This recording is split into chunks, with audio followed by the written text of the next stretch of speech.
Nageshwar sir నా గురువు గారు. అయితే ఆయన నాకు జర్నలిజం డిపార్ట్మెంట్లో గురువు గారు కాదు, దానికంటే ముందే యాక్చువల్గా నేను జర్నలిజం కోర్సులో చేరాలి అని హైదరాబాద్ వచ్చినప్పుడు నాకు ఎట్లా చదవాలి ఏంటి అని హెల్ప్ చేశారు ఆయన.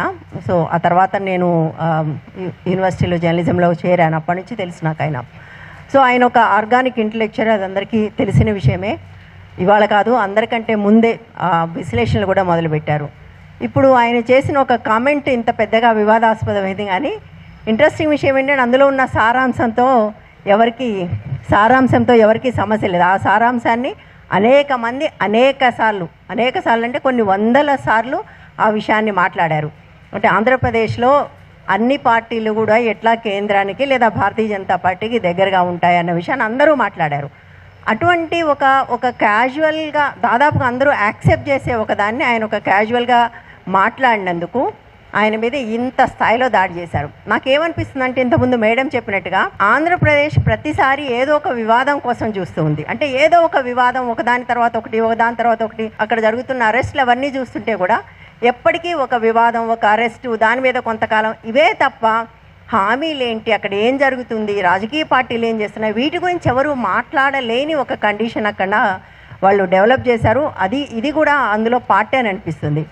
ఇలాంటి కమెంట్స్కే కానీ కేసులు పెట్టాల్సి వస్తే ఈ పార్టీకి ప్రతి పోలీస్ స్టేషన్లో కొన్ని వేల కేసులు ఉండాలి. ఎవరిదాకా ఎందుకు, మనందరికీ తెలుసు, అక్కడ ఉప ముఖ్యమంత్రిగా ఉన్న పవన్ కళ్యాణ్ ఆయనకు తన సోర్సెస్ ద్వారా, ఎవరు కేంద్ర నిఘా వర్గాల ద్వారా తెలిసింది ఏంటంటే అక్కడ 30,000 మంది అమ్మాయిలు ట్రాఫికింగ్కి గురయ్యారని.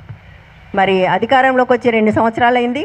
మరి ఆ సమాచారం మీద ఇప్పటి వరకు కూడా ఏమీ చర్య కూడా తీసుకోలేదు.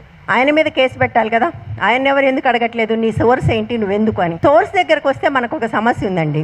ప్రపంచంలో అన్ని డెవలప్డ్ కంట్రీస్లో ఫ్రీడమ్ ఆఫ్ ఎక్స్ప్రెషన్ని సీరియస్గా తీసుకుంటారు. జర్నలిస్టుల సోర్స్ని, అంటే జర్నలిస్ట్ షీల్డ్ లా అంటారు, అది అన్ని చోట్ల స్ట్రాంగ్గా ఉంది. దురదృష్టవశాత్తు మనకు భారతదేశంలో లేదు. లేనప్పటికీ కూడా మనకు నా సోర్స్ నేను చెప్పాల్సిన అవసరం లేదు అని నిలబడే హక్కు మనకుంది. అయితే అట్లా తప్పనిసరిగా బయట పెట్టాలని, పెట్టకపోతే జైలుకి పంపిస్తామని కోర్టులు ఇక్కడ అంటున్నాయి, which is very very unfortunate అనుకోండి. బట్ కానీ అలాంటి ఒక లా కూడా మనం రావాలని గట్టిగా ఫైట్ చేయాలి. ఎందుకంటే ఇలాంటివి ఇంకా పెరుగుతాయి. ఉప ముఖ్యమంత్రి స్థాయిలో ఉన్నవాడు సోర్స్ చెప్పాల్సిన పని లేదు, జర్నలిస్ట్ మాత్రం సోర్స్ చెప్పాలి అనే ఇటువంటి ఒక డిమాండ్ రావడం అనేది చాలా తప్పు. మనం ఈ సందర్భంగా అది కూడా మాట్లాడాలి. జర్నలిస్ట్ షీల్డ్ లాస్ రావాలి. కనీసం తెలంగాణలో మనం అటువంటి ఒక లా తీసుకురావాలని మనం అందరం డిమాండ్ చేద్దాం. మన పేరుకే ఆంధ్ర మీడియా అంటున్నాం, కానీ అదంతా కూడా మనకు తెలంగాణ నుంచే పనిచేస్తుంది, హైదరాబాద్ నుంచే పనిచేస్తుంది. ఈ మొత్తం విషయాన్ని ఆంధ్ర తెలంగాణను చూడటం కూడా కరెక్ట్ కాదని నేను అనుకుంటున్నాను. ఎందుకంటే most of the Andhra media ఇక్కడ నుంచే పనిచేస్తుంది. ఆంధ్ర పాలకులు కూడా ఇక్కడే ఉంటారు. ఇంకా విచిత్రంగా వాళ్ళ ఆధార్ కార్డులు కూడా ఇక్కడే ఉంటాయి. పొద్దున్న లేస్తే ఆంధ్ర తెలంగాణ మాట్లాడే వాళ్ళ ఆంధ్ర నాయకులు అందరూ కూడా మా ఆంధ్ర గురించి మీకెందుకని మాట్లాడే వాళ్ళ ఆధార్ కార్డులు డెఫినెట్గా హైదరాబాద్లో ఉంటాయి. పవన్ కళ్యాణ్ ఆధార్ కార్డు చెన్నైలో ఉండే అవకాశం లేదు, ఆంధ్రాలో ఉండే అవకాశం లేదు, హైదరాబాద్లోనే ఉంటుంది. మోస్ట్లీ చంద్రబాబు గారిది కూడా ఇక్కడే ఉండే అవకాశం ఉంటుంది.